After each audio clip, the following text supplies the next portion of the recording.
Hey guys, Steve Simpson here with Central Florida Property Management. We get questions frequently about some of the usability of our online owner portal, so I wanted to make a quick video to show you guys how to use that. So I logged into my owner portal by going to our website, putting my email address in, and using the password that I created when I set up my owner portal. So this is the front page of my owner portal. So you'll notice a few things. The standard page view is basically a running 3 months to date income statement, just showing what the net income for the properties are for the prior 3 months. So if you want, you can drill down on this. It'll show you more details. Here's our revenue. This is for January of 2023.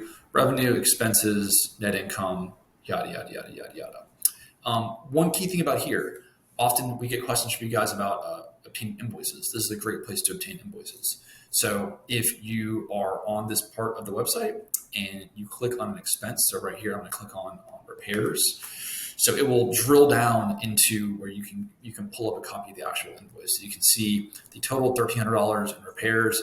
It's a combination of the HVAC bill and a plumbing bill. So I can pull these up by clicking on the little paperclip icon here.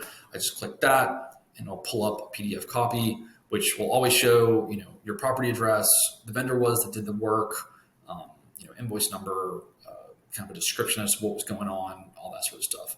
If you want, you can download that by clicking here, save it for later, or if you just want to see what's going on, oh, okay, great, this had a plumbing issue.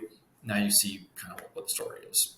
Going back to the main page, I will go to rental owner financials. This will take you back to the main page. Another question we get asked is about to add funds. Sometimes we have expenses that exceed 1 month's rent, which will require we ask you guys to add money to your account. Best way to do that is over here. You go to send funds. It'll pull up a part of the site where you can add funds via direct deposit. So if you have multiple properties, you would select the property that you wanted to add funds to, the amount that you wanted to add, $100, and then you would just basically put in your bank info. So the first and last name of your bank account holder, your routing number and account number. You click review. It would take you a few prompts and let you add funds to your account. Just a quick note, this is not to withdraw funds. This is to add funds. We get people from time to time that try to withdraw funds using this. That doesn't work. This is how you add funds to your account for expenses that exceed 1 month's rent. Okay. Next thing is financials. Obviously, we have a lot of financial reporting. So best place to do financial reporting, fully customizable, is in the report section. The report I prefer to use is the rental owner statement. You go down to rental owner statement. That's going to show you it's kind of like a combination cash flow statement and income statement, which I think is so nice. If you have multiple properties, you can pick the one you want, or you can do all properties, and you can choose the range that you want to use. So I'll just use March of 2022, and you can choose if you want to see an income statement involved. I recommend doing that. If you want more details, you click transaction details. I don't need that this time being. Click run report. And go down here and it'll kind of show you what's going on. So we had a $200 negative cash balance of this property to start the month off. We collected $1,620 in rent. We had expenses of $125, and then we dispersed the rest to us, $1,295 at the end of the month. So basically, if you take $1,620, you subtract the $200 that we owed, subtract the $125 that we spent. This is how much we had left over, which is what was dispersed to us. If you have one property, this will be the amount that hits your account.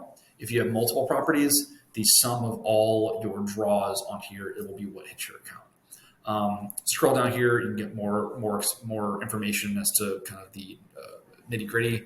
We had this much in rental income, a little bit of security deposit withholding, some repairs, so on and so forth. These you can also drill down to and get to the same place we were previously. Finally, you won't need to pull up documents.